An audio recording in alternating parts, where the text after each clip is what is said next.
దుబ్బాక బాలాజీ దేవాలయంలో 5వ వార్షికోత్సవ బ్రహ్మోత్సవాలు అంగరంగ వైభవంగా ప్రారంభమయ్యాయి. ఉదయం గొల్ల యాదవులు విచ్చేసి ప్రధాన ద్వారం తెరిచి బ్రహ్మోత్సవాలను ప్రారంభించారు. ఆలయ కమిటీ ఆధ్వర్యంలో భక్తులకు ఎలాంటి ఇబ్బందులు కలగకుండా అన్ని రకాల ఏర్పాట్లు చేశారు. భక్తులు పెద్ద సంఖ్యలో పాల్గొని విజయవంతం చేయాలని ఆలయ చైర్మన్ వడ్లకొండ శ్రీధర్, ప్రధాన అర్చకులు నరసింహాచార్యులు కోరారు. సిద్దిపేట జిల్లా దుబ్బాక పట్టణ కేంద్రంలో కళ్యాణ వెంకటేశ్వర స్వామి బాలాజీ దేవాలయంలో 5వ వార్షికోత్సవ వేడుకలు అంగరంగ వైభవంగా ప్రారంభమయ్యాయి.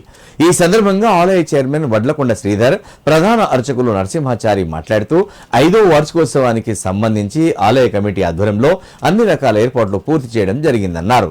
ఉదయం గొల్ల యాదవుల ఆధ్వర్యంలో ఆలయం ప్రధాన ద్వారాలను తెరిచి బ్రహ్మోత్సవాలను ప్రారంభించడం జరిగిందని, ఈ నెల 25వ తేదీ వరకు ఈ బ్రహ్మోత్సవాలు నిర్వహించడం జరుగుతుందన్నారు.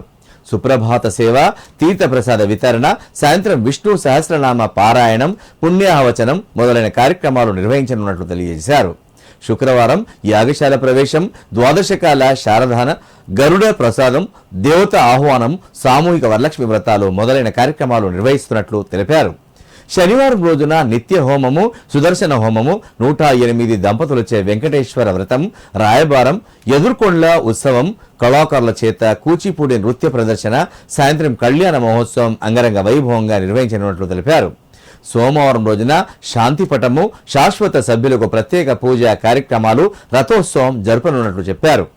ఈ పంచాహనిక ఏకకుండాత్మక పంచమ వార్షికోత్సవ బ్రహ్మోత్సవాలకు భక్తులు విశేష సంఖ్యలో పాల్గొని బ్రహ్మోత్సవాలను తిలకించి విజయవంతం చేయవలసిందిగా వారు కోరారు. నమో వెంకటేశయ్య. ఈరోజు ఉదయము గొల్ల యాదవ సంఘం వారు ఇచ్చేసి మన మెయిన్ ప్రధానాలయం యొక్క ద్వారాలు తెరిచి బ్రహ్మోత్సవాలు ప్రారంభం చేసినారు.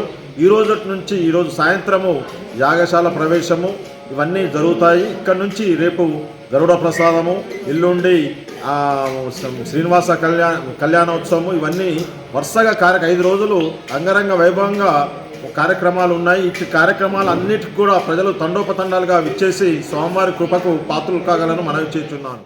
5వ వార్షిక బ్రహ్మోత్సవాల్లో భాగంగా ఈరోజు ఉదయం దుబ్బాక యాదవ సంఘం వారందరూ కూడా వచ్చి స్వామివారి యొక్క ద్వారాలన్నీ కూడా తెరిచి సుప్రభాత సేవ అనేటువంటి కార్యక్రమాన్ని నిర్వహించడం జరిగింది.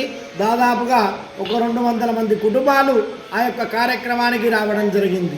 అలాగే ఈరోజు సాయంకాలం పుట్టమండు తీసుకురావడం, తర్వాత పుణ్యావాచనము, అంకురార్పణ, రక్షాబంధన కార్యక్రమం ఉంటాయి. రేపు ఉదయం యాగశాల ప్రవేశం చేసుకొని కుంభారాధన, అగ్ని ప్రతిష్ఠ చేసుకొని ధ్వజారోహణం చేసి ఆ యొక్క సంతానం కావాల్సినటువంటి వారికి గరుడ ప్రసాదాన్ని ఆ యొక్క దంపతులకి ఇవ్వడం జరగబోతోంది. ఆ కార్యక్రమానికి అనేక ప్రాంతాల నుండి కూడా భక్తులు వచ్చేటువంటి అవకాశం ఉంది. దానికి తగిన ఏర్పాట్లు కూడా ఆలయ కమిటీ వారు కూడా చేయడం జరిగింది.